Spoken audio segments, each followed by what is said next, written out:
Today we are taking a break from the renovation at Evanston. What we are going to do instead is take a look at intermodal traffic on my N-scale model railroad. Coming right up.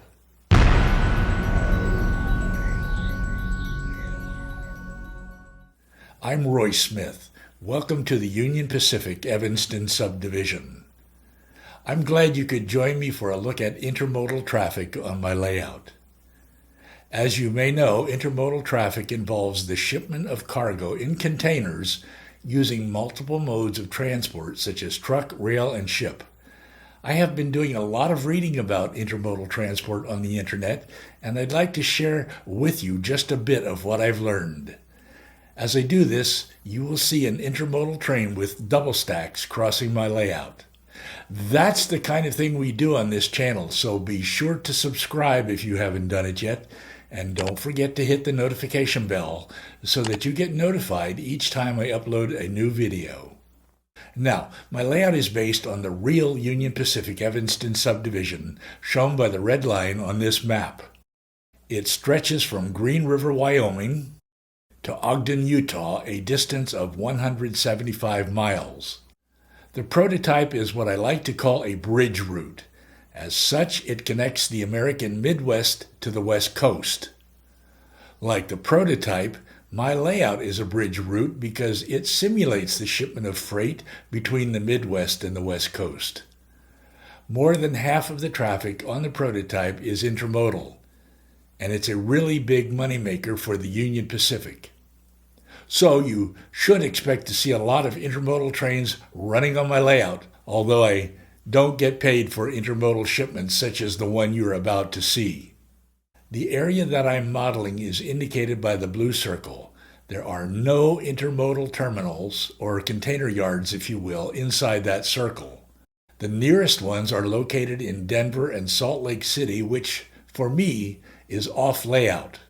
Like all trains on my layout, intermodal trains originate off layout in staging, cross the layout, and then disappear to off layout destinations in staging. Like I said before, it's a bridge route. Okay, now that we are oriented on the map, let's go over to my layout and watch a westbound intermodal train. You can see that my intermodal train is transporting 40-foot containers. You would be right if you were to guess that it's transporting cargo bound for overseas, because 90% of overseas shipments are transported in 40-foot containers. This is the standard size for containers transported on container ships. Meanwhile, domestic freight is more often shipped in larger 48 or 53-foot containers. This particular train is going from the intermodal terminal at Joliet, Illinois, near Chicago, to the port of Los Angeles. If my train were a real train, this is what it would look like arriving at the port of Los Angeles. I will put a link down below that will take you to a really nice video about the port there. All trains that pass through Green River must stop here for a crew change, and the intermodal train is no exception. In the real world, this could take up to 15 minutes if the relief crew is ready to go, but it won't take anywhere near that long on my layout. While we wait, I want to tell you that the train is hauling agricultural products, including soybeans and corn. You may be wondering why products like these are being shipped in containers that will be put on container ships rather than bulk cargo ships. You may have even thought that such products can only be poured into those large ocean-going vessels for overseas shipments. Well, not necessarily, for a couple of reasons. First, this shipment isn't big enough to fill a bulk cargo ship. Second, not all customers want a bulk shipload. And third, the products are destined for various ports in Asia. Transporting them in containers will make it easier and quicker to offload them at those various ports along the way. We import all kinds of stuff from Asia. It doesn't make any sense to just send all those containers back to Asia empty. Okay, let's talk about the cars that are hauling the containers. We call them well cars because they have a container-sized depression or well in the middle of the car between the trucks.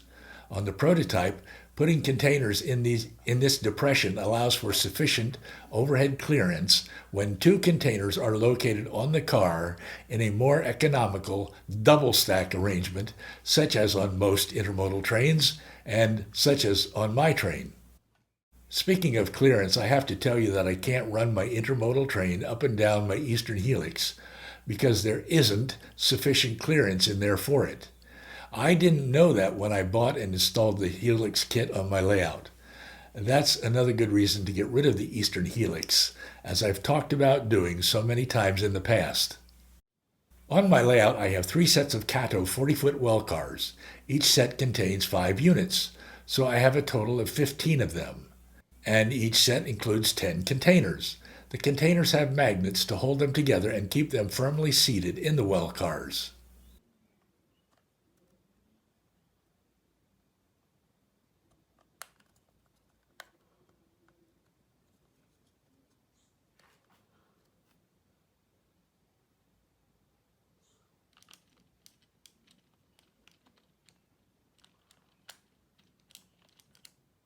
In addition to the Cato well cars, I have 2 Atlas 40-foot well cars.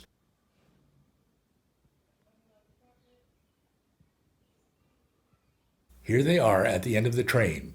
The Atlas well cars don't come with containers, but I happen to have extra Cato containers to put in them.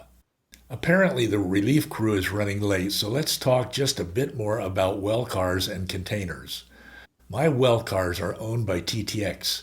You can tell that right away by their distinctive yellow color and the TTX logo on the side of the cars. TTX provides rail cars to railroads. Its fleet includes nearly 120,000 well cars. It is a pooling cooperative. That means that railroads share the TTX well cars. The well cars move freely among railroad companies.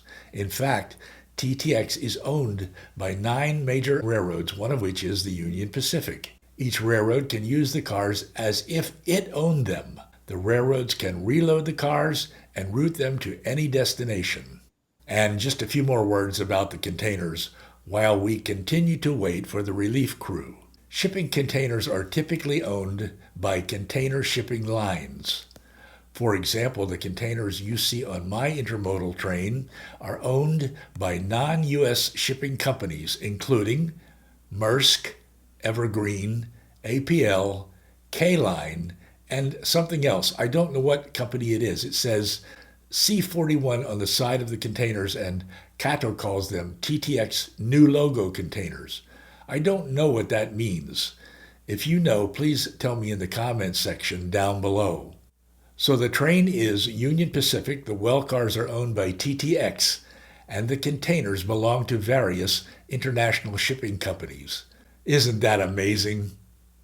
Okay, the relief crew is now aboard, and the train is ready to depart Green River. Let's do some rail fanning as it continues westbound.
It's fun to learn how real railroads operate and to apply that to our layouts. Don't you agree? There are lots of other videos for you to watch right here on this channel.